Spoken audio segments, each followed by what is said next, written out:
आता हे बोलणं पटकन होईल की नाही हे मला नाही सांगता येत. तुमचं बोलणं मीही पूर्णपणे ऐकून घेईनच असं नाही.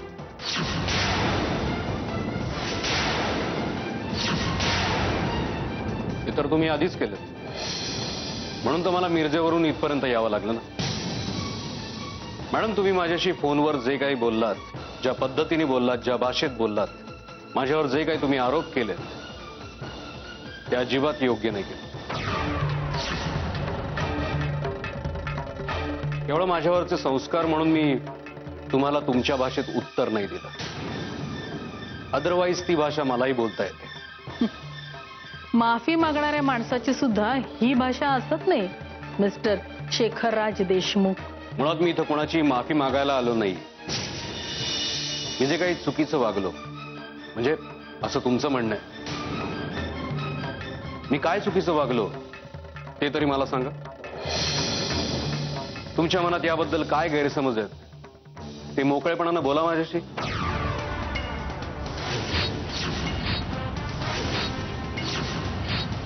बरोबर,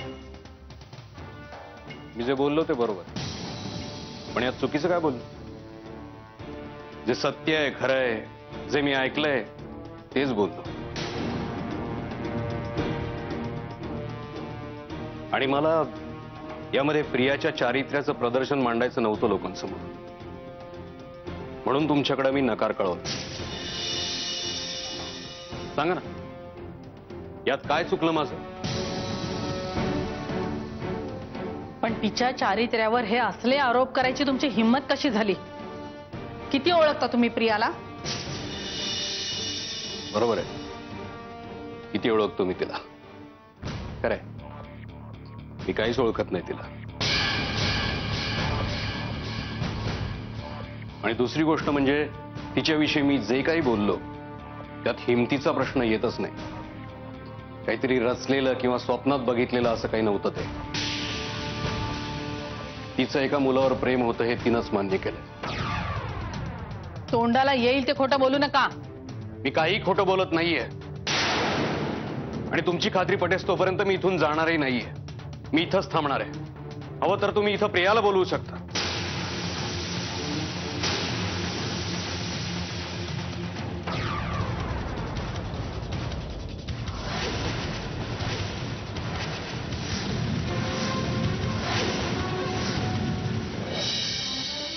अगं झालं ना समजा व्यवस्थित. तुझ्या नवऱ्या वाचून काय अडलं का माझं? हा व्यवस्थित झालं. लावलाच का फोन पुन्हा? हे तुझं बरं आहे ग. म्हणजे काय बी झालं तरी तुला बी त्याच्या वाचून जमत नाही आणि त्याला तुझ्या वाचून करमत नाही. जरा काय झालं की लावला फोन. अगदी लहान पोरासारखं आहे बघ तुझं.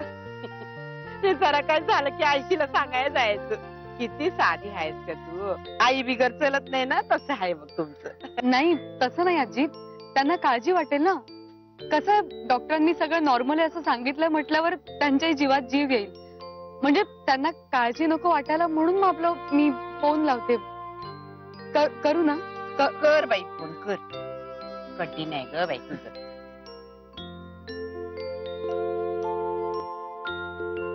काय झालं? लागत नाही आहे? चल चल चल, गाडीत जाऊन बस. आजी काय 10 तासाचा प्रवास आहे काय? होईल की आता जाऊन पोहोचू. चल चल लवकर. तिकडे जाऊन बोल काय बोलायचं. सावकाश चढानी गाई करू नका. कठीण झालंय बाई तुमच्या लोकांचं खरंच. आई गो देवा देवा देवा. चल रे बाबा.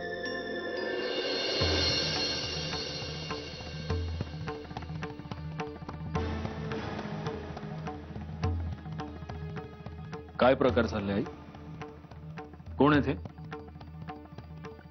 सत्यजित, हे शेखरराज देशमुख. हो, पण यांनी ऑलरेडी त्यांचा नकार आपल्याला कळवलाय. आपल्याला तो कळलाय.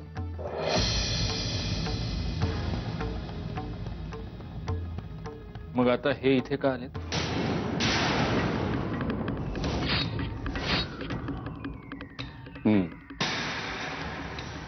मिस्टर सत्यजित मुधोळकर. कळेल आय मीन तुम्हाला कळायलाच हवं. कसं ना, मला इथे येण्यात अजिबात इंटरेस्ट नव्हता, पण केवळ तुमच्या आईंमुळे आणि तुमच्या प्रियामुळे मला माझं मिरजेतलं महत्वाचं काम सोडून यावं लागलं. का आमंत्रण होतं? नाही, येणं गरजेचं होतं. काय माझ्या सभ्यपणाला तुमच्या आईंनी उद्धटपणा ठरवला. माझ्यातले दोष झाकण्यासाठी मी हे आरोप करतोय असं त्यांनीच माझ्यावर आरोप केला. आणि हा असा आरोप मी सहन नाही करणार. म्हणूनच मला फोनवर बोलायचं नव्हतं, प्रत्यक्ष भेटून सांगायचं होतं. मी तुमच्या प्रियाबद्दल जे काही सांगितलंय ते खरंच आहे मिस्टर सत्यजित.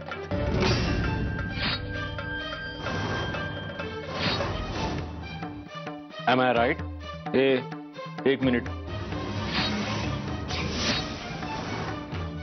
हे काय तुमची प्रिया लावलंय? डोकं ठिकाणावर आहे का?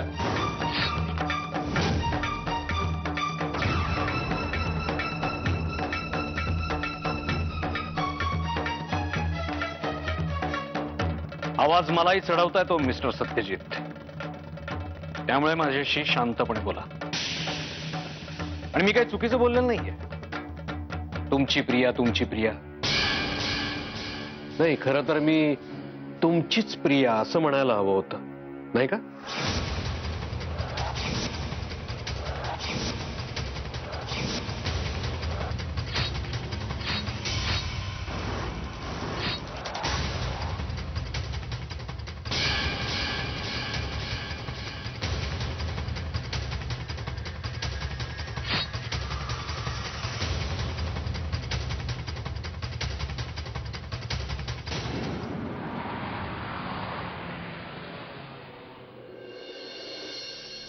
अगं काय चाललंय तुझं? कशापायी त्रास करून घेतेस? अहो तसं नाही आजी, त्यांच्याशी महत्वाचं बोलायचं होतं मला, आणि बघा ना नेमकं फोनच लागत नाहीये. मगा धरणं बघतीये, सारखा फोन लावत बसली असतो. आता फोन लागत नाही म्हणून फोनला शिक्षा करणार आहेस होय?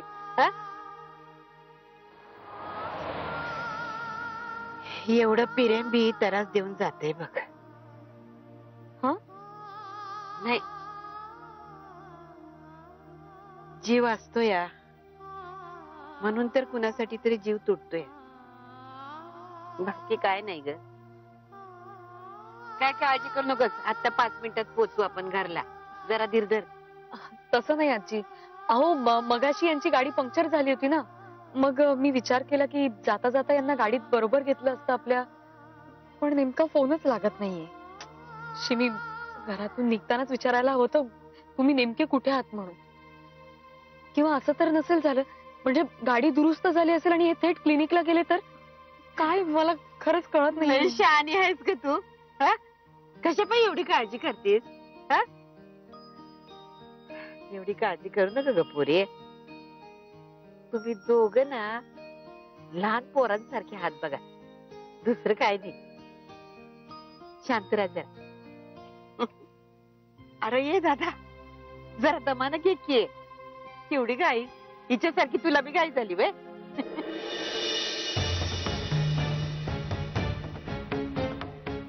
मिस्टर शेखर राज,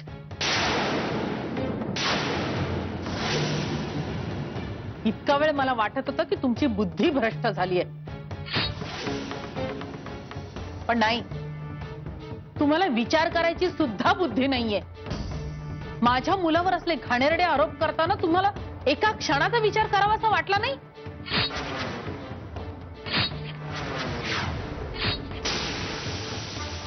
लाज नाही वाटत असले आरोप करायला? त्यापेक्षा तुम्ही तुमच्या मुलालाच हे आरोप खरेत का खोटेत असं का नाही विचारत?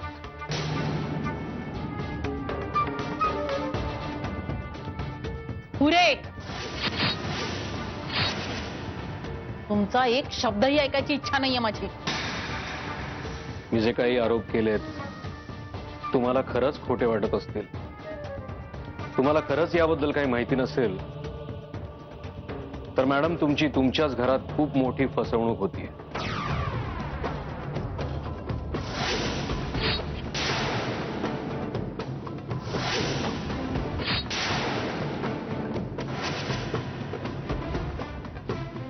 कुणी रस्त्यावरच्या संबंध नसलेल्या माणसाने मला हे सांगितलंय आणि मी हे आरोप केले तसं नाहीये.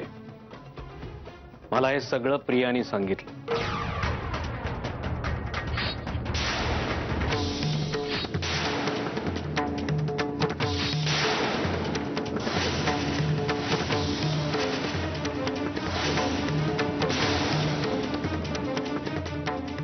मला प्रियानं जे काही सांगितलं त्यावरूनच मी हे बोलतोय.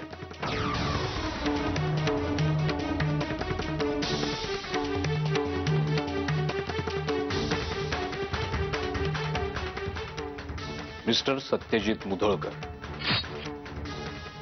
तुमच्या लग्नानंतरही तुमचे आणि प्रियाचे संबंध होते हे प्रियानंच मला सांगितलं. माझ्या आयुष्यात यापूर्वी माझं एका मुलावर प्रेम होतं. कॉलेजमध्ये असताना आजकाल काय प्रत्येकाचं असं काही ना नाही. काहीतरी.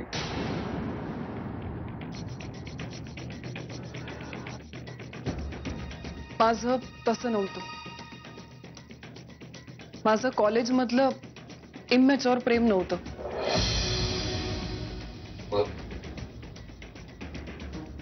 माझं ज्या मुलावर प्रेम होतं तो याच घरात राहतो.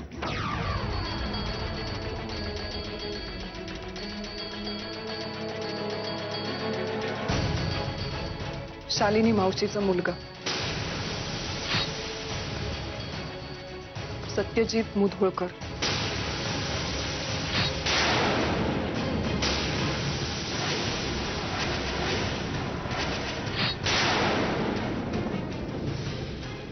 यू मीन? हो, माझं त्याच्यावर प्रेम आहे आणि मला ही गोष्ट तुमच्यापासून लपवायची नव्हती. पण सत्यजित मुधोळकर, आय मीन त्यांचं तर लग्न झालंय ना? माझं लग्न आधीपासून त्याच्यावर प्रेम आहे.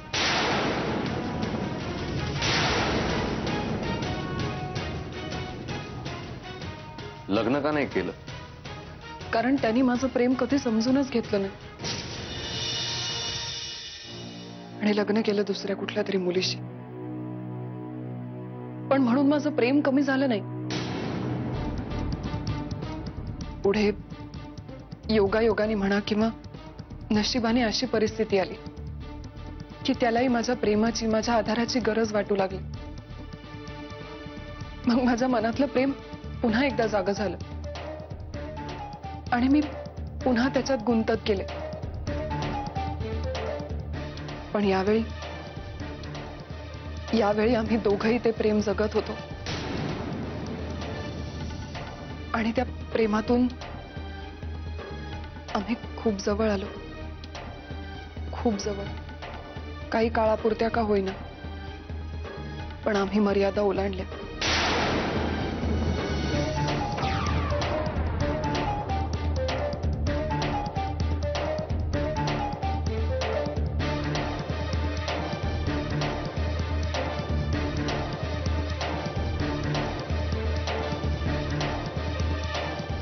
शेखर हा माझा भूतकाळ आहे, पण हा मला तुमच्यापासून लपवायचा नव्हता.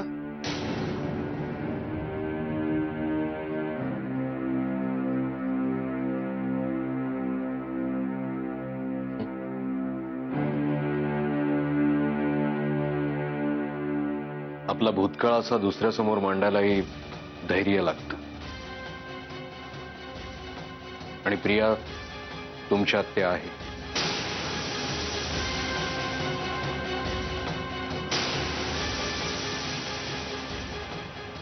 शेखर, जर माझ्या या सत्यासकट तुम्ही मला स्वीकारणार असाल तर मी शब्द देते,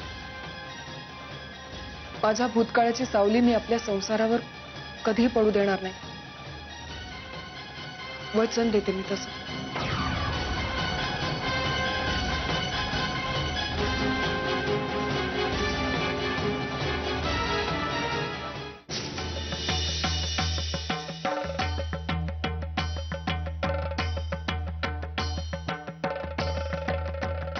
जे काही होतं ते सगळं असं आहे. यातला एक शब्द जरी खोटा असला तरी आयुष्यभर मी तुमचा चाकर बनून राहायला तयार आहे.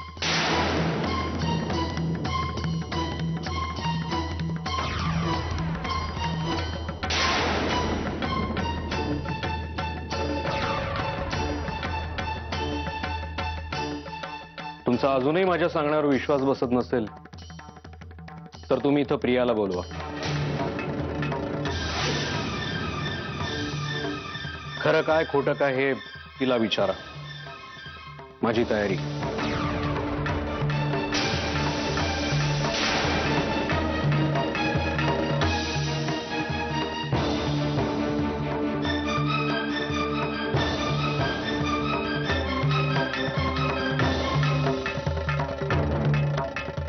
मला इथं येऊन कुठलाही तमाशा करायचा नव्हता. इनफॅक्ट मला हा विषयच वाढून द्यायचा नव्हता. म्हणून बाकीचं काही न सांगता मी फक्त माझा नकार कळवला होता. पण तुम्ही लोक इतक्या मुळाशी गेलात आणि माझ्यावर भलते सलते आरोप केलेत म्हणून मला इथं यावं लागलं. प्रियाला इथं बोलून खरं खोटं करणं हे किती लाजिरवाणं आहे, किती असंस्कृतपणाचं आहे, असभ्यपणाचं आहे हे मलाही कळतंय. त्यामुळे असलं काहीही मी करणार नाही. तुमचं पर्सनल आयुष्य तुम्ही कसं जगताय तुमच्या घरात हा काय माझा विषय नाही.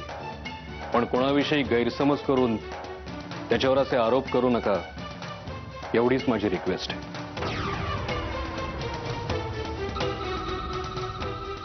येतो मी.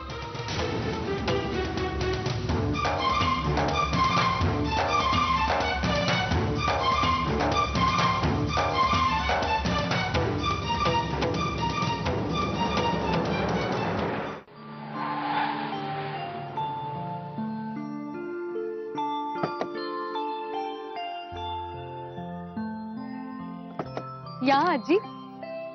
अगं थांब थांब पोरे. अगं मला येऊ दे की.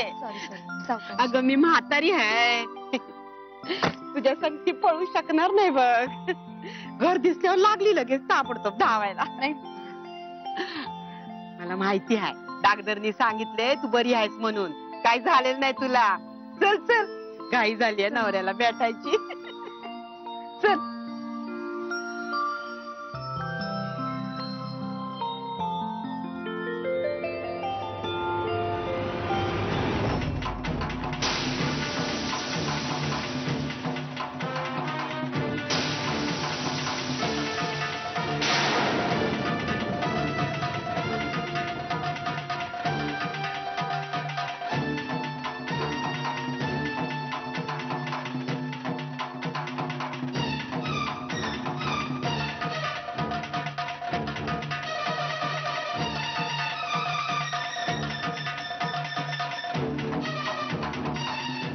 काय झालं?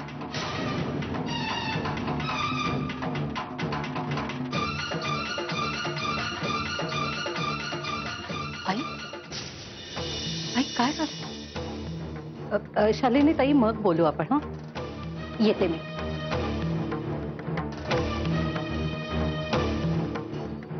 आई काय चाललंय? आणि मी आता ज्यांना बाहेर बघितलं ते कोण होते? आई अहो काय झालं मला सांगा ना प्लीज. सत्यजित मला तुझ्याशी बोलायचंय. तुझी इच्छा असेल तर माझ्या रूम मध्ये बोलूया.